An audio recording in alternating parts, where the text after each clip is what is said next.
For thousands of years, aloe vera has been considered a magical medicinal plant. Even the Aztecs used it as a miracle drug to treat many diseases. Traditional medicine appreciates its detoxification, purging, acid neutralization and fat reduction. According to modern research, it has a positive effect on blood sugar levels and blood lipid concentration, including cholesterol levels. But aloe vera is not always aloe vera. Real aloe vera, the Aloe barbadensis, is a desert lily and is cultivated in arid regions, primarily in Central and South America.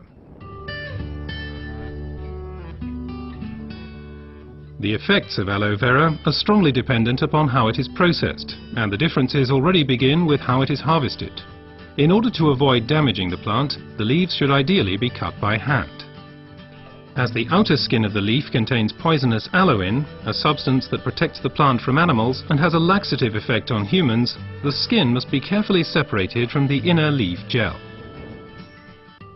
This leaf gel is the most valuable part of the aloe vera plant. The gel has been proven to contain over 150 vital substances, such as vitamins, enzymes, polysaccharides and trace elements. It's this unique combination of ingredients and the way in which they interact with each other that results in the healing effect.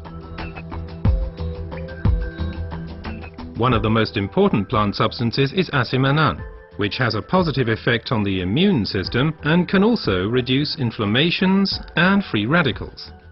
The result, the oxygen supply improves. Let's take a closer look at this fact. Blood is supplied with oxygen in the lungs and then transports it via the blood vessels into the cells.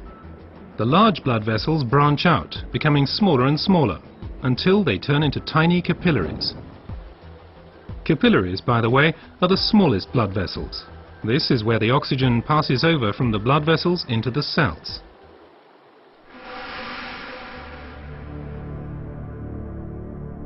Poor eating habits, environmental pollution, stress and increased physical effort weaken our immune system. Free radicals have an easier time of things and can cause microinflammations throughout the body.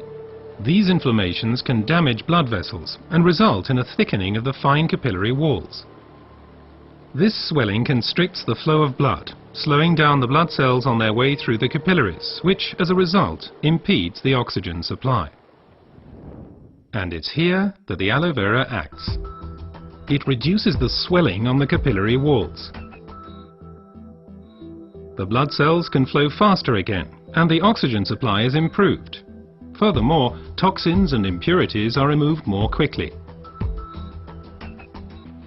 The latest studies have revealed that other natural substances can improve the effects of aloe vera even further. These substances primarily include silicon, but they also include evening primrose and alkaline minerals. But first let's look at silicon a bit more closely. For our bodies, silicon is life essential and a structure-building element. We already know it as quartz sand, as it occurs in stones and cement. In the body, silicon is there to stabilize our human tissue. As a supportive element, it strengthens bones, hair, nails, connective tissues, and also the walls of our capillaries. As we grow older, the capillary walls have a tendency to lose their form and resilience. They can literally collapse, interrupting the blood flow. At the worst, this can lead to a stroke or a heart attack.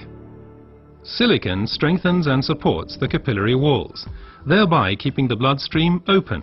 As a result, the erythrocytes can now supply the cells with oxygen more efficiently.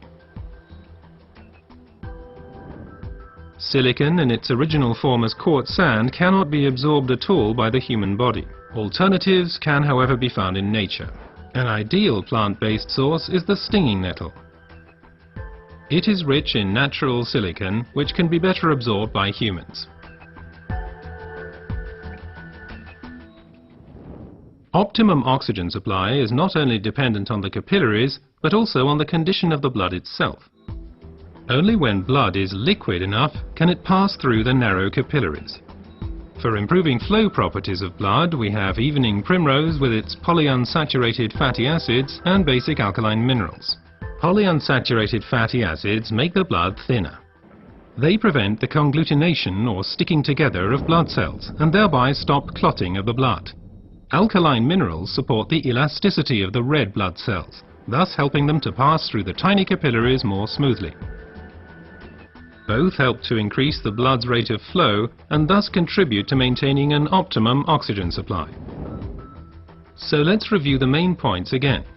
The supply of oxygen to our cells is a vital prerequisite for our overall health and also helps to safeguard us against serious illnesses. Aloe vera, with its decongestant effect, improves the oxygen supply. Silicon strengthens the vessel walls and keeps the bloodstream open. Reinforcement comes from evening primrose and basic alkaline minerals. What traditional medicine has known for a long time has now also been confirmed by modern research.